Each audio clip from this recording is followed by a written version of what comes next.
Enlightenment is the most profound experience you can have as a human being. For the Mayans, enlightenment was becoming one with nature, becoming one with the spirit. For ancient Indians, it was becoming one with Brahman or the universal intelligence and allowing that intelligence to flow through you. For the Chinese Taoists, it was about awakening to the sacred balance of life. So enlightenment as a state has always been there. It's not new. It's probably the most awesome experience that ancients ever got to. But what is stopping us from experiencing these powerful states? Our self-centeredness and self-obsession.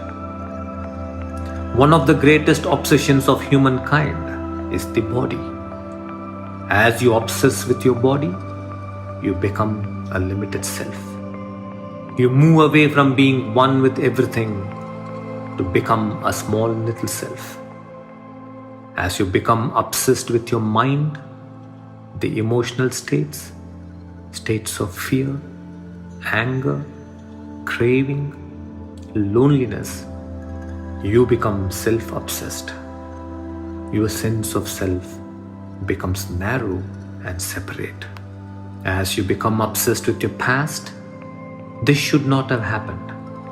This should have happened this way. I should have met this man. I should have done the right decision in my business. I should not have made this decision. You move away from the present. You become limited to certain experiences of your past. One of the great states of enlightenment is to live in the moment.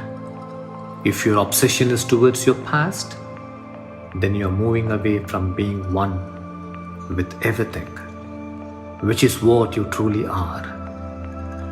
Obsession is disconnection with everyone around you, with the present, with all life. Enlightenment is oneness with everyone and with all life.